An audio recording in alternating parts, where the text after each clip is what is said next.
जैसा कि last part में हमने देखा कि ग्रैंड मास्टर सभी को अब सजा दे देते हैं और सभी बच्चों को पत्थरों से भरा बैग उठाकर शहर के 10 चक्कर मारने थे।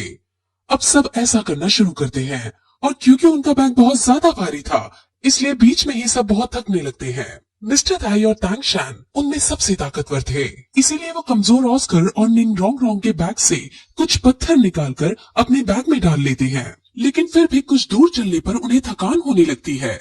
बीच बीच में ग्रैंड मास्टर ने उनके लिए एनर्जी को रेस्टोर करने वाली वाटर की भी सप्लाई कर रखी थी, लेकिन फिर भी ये कमजोर पड़ रहे थे। वो सब ऑस्कर का फ्लाइंग सॉसेज भी यूज नहीं कर सकते थे क्योंकि ग्रैंड मास्टर ने उनकी सोल पावर यूज करने से मना किया था। अब सब चलते चलते बहुत ज्यादा थक जाते हैं, लेकिन ग्रैंड मास्टर की दी हुई पनिशमेंट को वो बीच में नहीं छोड़ सकते थे। अब उनको चलते हुए बहुत देर हो जाती है, लेकिन तभी वहाँ दूसरे स्कूल के वही बच्चे आ जाते हैं। उन्होंने ये प्लान बनाया था कि ये लोग क्योंकि बहुत ज्यादा थक गए हैं, इसलिए ये लोग अब लड़ नहीं पाएंगे और हम इन्हें पीट डालेंगे। वो लोग मोटू को पकड़ लेते हैं और उसके ऊपर पैर रख देते हैं और फिर अब तांगशैंग को फाइट के लिए चुनौती देते हैं। हालांकि तांगशैंग बहुत ज्यादा थक गया था, लेकिन अब भी वो इतना शक्तिशाली तो था कि वो अकेले ही इन सबको मार गिराता है और फिर सब उनके बहुत मजे लेते हैं। इसके बाद वो पनिशमेंट को कंटिन्यू करते हैं। तांगशैंग सबसे ज्यादा रॉक्स लेकर चल रहा था, इसीलिए उसकी स्पीड भी स्लो हो गई थी और जब सबके राउंड्स पूरे हो गए थे तब उसके 2 राउंड्स बचे हुए थे। तांगशैंग पिछले जन्म में अकेला था, यानी उसका कोई दोस्त नहीं था, लेकिन इस जन्म में उसके साथ इतने सारे दोस्त हैं और इस बात को सोचकर वो बहुत ज्यादा खुश होता है और वो समझ जाता है कि ग्रैंड मास्टर दोस्ती की ताकत को समझाने के लिए हमें ये पनिशमेंट दे रहे हैं। अब तांगशैंग बचे हुए उन 2 राउंड्स को पूरा करने के लिए आगे बढ़ता है, लेकिन थकान के मारे वो अब वहीं गिर जाता है और बाकी सब भी थकान से बेहोश हो जाते हैं। अब जब उनकी आंख खुलती है तो वो सब अपने अपने कमरे में पाते हैं और वो एक हॉट बाथटब में थे जिसके अंदर कई सारी जड़ी बूटियां थी। ये सब ग्रैंड मास्टर ने ही अरेंज किया था और अब ग्रैंड मास्टर उन सभी को डिनर करने के लिए बुलाता है और डिनर पर उन्हें बहुत पौष्टिक खाना खिलाता है और सब खाना खाकर बहुत ज्यादा खुश होते हैं क्योंकि आज उन्होंने बहुत ज्यादा इंटेंस ट्रेनिंग कर ली थी। अब खाना खाने के बाद वो सब सोने चले जाते हैं और अगले दिन की सुबह फिर से सभी बच्चों को ग्राउंड में बुलाया जाता है और तांगशैंग के जो 2 राउंड बचे थे, ग्रैंड मास्टर उसे वो लगाने को कहते हैं, जिस पर अब सभी बच्चे उसके साथ राउंड लगाने चले जाते हैं और अब ऐसे ही वो लोग अपनी आज की भी ट्रेनिंग करते हैं। इस बीच तांगशैंग अपने हिडन सीक्रेट वेपन्स का भी बिजनेस चालू कर रखा था और कई सारा मुनाफा कमाता है और ऐसा करते करते 3 महीने बीत जाते हैं। उसने बहुत सारे अलग अलग तरह के सीक्रेट वेपन्स बना लिए थे और वो इन सभी को अपने दोस्तों को भी देने का डिसाइड करता है। वहीं फिर तभी ऑस्कर और तांगशैन जब कमरे में बैठे होते हैं, वहाँ मोटू आता है और मोटू को किसी ने बहुत बुरी तरह से पीट रखा था। वो बताता है कि उसे एक लड़की पसंद आ गई थी और वो उसको पटाने लगा था, लेकिन जब वो उस लड़की का पीछा करते करते उसे इम्प्रेस कर रहा था तब एक गुंडा वहाँ आ गया और उसने उस लड़की पर अटैक करना चाहा। मैंने लड़की को तो भगा दिया, लेकिन जब हम दोनों की फाइट शुरू हुई तो गुंडे ने मुझे बहुत बुरी तरह पीट डाला। वो गुंडा असल में 4 स्पिरिट रिंग्स प्राप्त कर चुका था और वो एक बदनाम अय्याश गुंडा है जो लड़कियों को किडनैप करके उनके साथ जबरदस्ती किया करता था।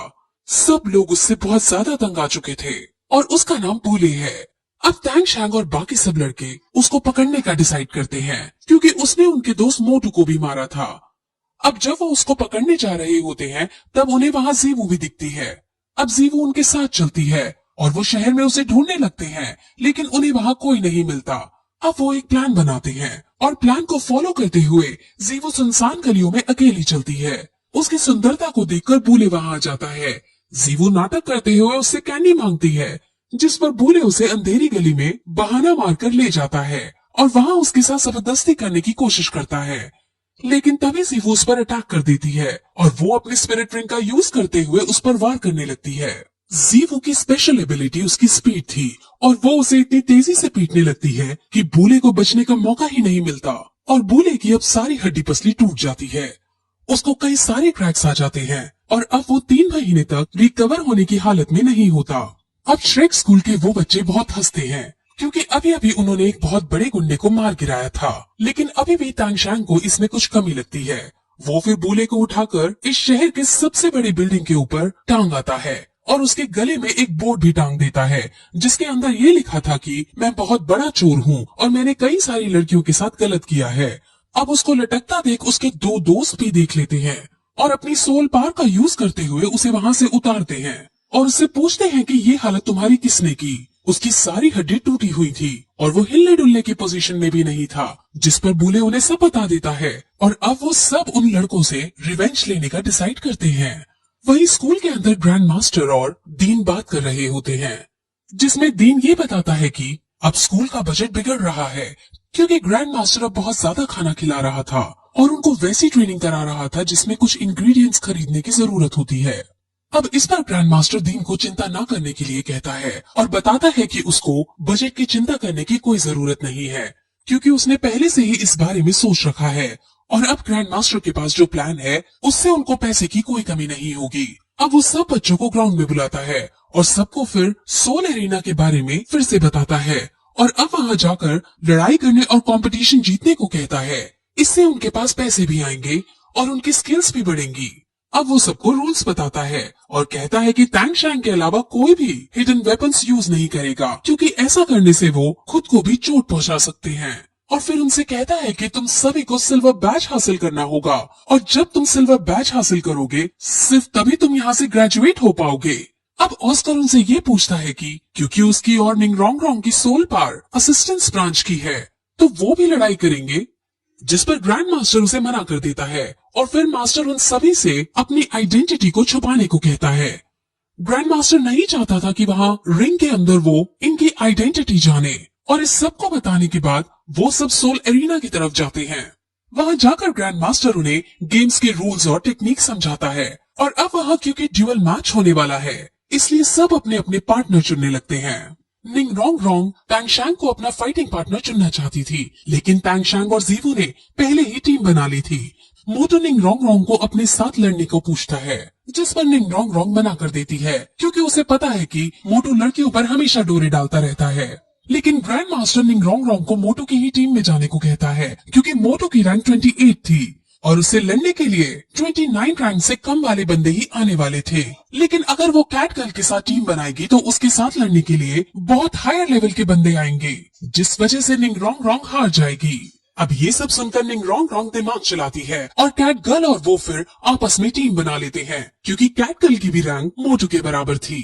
अब ग्रैंड मास्टर फिर सबको मास्क देते हैं जिसकी मदद से वो अपनी आइडेंटिटी छुपा सकेंगे और फिर वो उन सभी को एक अलग निकनेम देते हैं। ये निकनेम उनकी एबिलिटीज से मैच खाते हैं ताकि उनको खुद को इन नेम्स को याद करने में आसानी हो। अब फिर कंपटीशन स्टार्ट किया जाता है जिसमें सबसे पहले टैंग शैंग और जीवू एक टीम बनाकर दूसरी टीम जिसका नाम कैट एंड माउस है उससे लड़ाई करना शुरू करते हैं। कैट एंड माउस की जोड़ी बहुत ज्यादा ताकतवर थी लेकिन टैंग शैंग तो टैंग शैंग है। वो अपनी थर्ड स्पिरिट रिंग का यूज करते हुए स्पाइडर वेब से उसको फंसाने की कोशिश करता है लेकिन माउस उसे काट देता है। अब जीवो और टैंग शैंग शानदार तरीके से उससे बाकी टेक्निक का यूज करके लड़ाई करते हैं और दोनों के बीच आइकॉनिक लेवल की फाइट होती है और फाइट के लास्ट में टैंग शैंग जीत जाता है और उसको विनर घोषित कर दिया जाता है। अब सेम वे में मिस्टर दाई और ऑस्कर भी लड़ाई करते हैं और वो भी आसानी से जीत जाते हैं। कैट गर्ल और निंग रोंग रोंग भी अपने मैच में जीत जाते हैं और अब सबकी 2 वर्सेस 2 वाली फाइट हो चुकी थी। श्रेक स्कूल से 2 वर्सेस 2 के 5 मैच हुए थे जिनमें से श्रेक स्कूल 3 मैच जीत चुका है और ये बहुत अच्छा स्कोर है जिस वजह से दीन बहुत खुश होते हैं। लेकिन अब ग्रैंड मास्टर उन्हें बताते हैं कि अब उनको मैं चुनौती दूंगा जो सबसे ज्यादा खतरनाक है, उसका सामना करना है क्योंकि अब तुम सब एक साथ रिंग में उतरकर ओपोनेंट से लड़ोगे और उन ओपोनेंट की लेवल यानी रैंक बहुत ज्यादा हाई है। टैंग शैंग अब 7 वर्सेस 7 का जो मैच होने वाला है उसका लीडर बनता है और सभी को अटैक प्लान्स बताता है और सभी ध्यान से उसकी बातों को सुनते हैं क्योंकि अब जो मैच होने वाला है वो उनके लिए बहुत ज्यादा मायने रखेगा। अब होस्ट दोनों टीम्स को रिंग के अंदर बुलाता है और ऑडियंस से उनको रूबरू कराता है। अपनी टीम का नाम श्रेक 7 डेविस है और ओपोनेंट की टीम का नाम फ्रेंजी बैटल टीम है। फ्रेंजी बैटल टीम लगातार 7 बार मैच जीत चुकी है और वो श्रेक स्कूल से लड़ने के लिए फुल कॉन्फिडेंट थी। अब सबका इंट्रोडक्शन हो जाने के बाद दोनों टीम होटल रूम में जाती हैं। वहाँ श्रेक स्कूल के बच्चे बैठे थे और वहीं अब फ्रेंजी टीम के लड़के भी आ जाते हैं और वो वहाँ आकर कैट गर्ल से बदतमीजी करने लगते हैं और फिर वो श्रेक स्कूल के बच्चों को धमकाते हैं और अब मिस्टर धाई को भी गुस्सा आ जाता है और दोनों में लड़ाई होने लगती है, जिसमें मिस्टर दाई एक ही बार में पीछे हट जाते हैं क्योंकि वो लड़का बहुत ज्यादा ताकतवर था। अब ये देखकर जीवू को गुस्सा आ जाता है और जीवू उससे लड़ने जाती है, लेकिन टैंग शैंग उसे रोक लेता है। और तभी वहाँ फ्रेंजी टीम बैटल का टीचर भी आ जाता है और वो उनकी लड़ाई को शांत कराता है। और फिर श्रेक स्कूल के बच्चों को डराते हुए कहता है कि अगर ज्यादा ही लड़ने का शौक है तो कल रिंग में लड़ना। और वैसे भी तुमको तो पता है कि जिनसे भी अभी तक इनकी फाइट हुई है वो अभी तक या तो मारे गए हैं या फिर घायल हुए हैं। वो श्रेक स्कूल के बच्चों को डराकर वहाँ से चला जाता है। अब उसके जाने के बाद ऑस्कर उन सबसे कहता है कि ये सब यहाँ प्लानिंग से आए थे और ये पहले से ही हमारा मनोबल तोड़ने की कोशिश कर रहे हैं।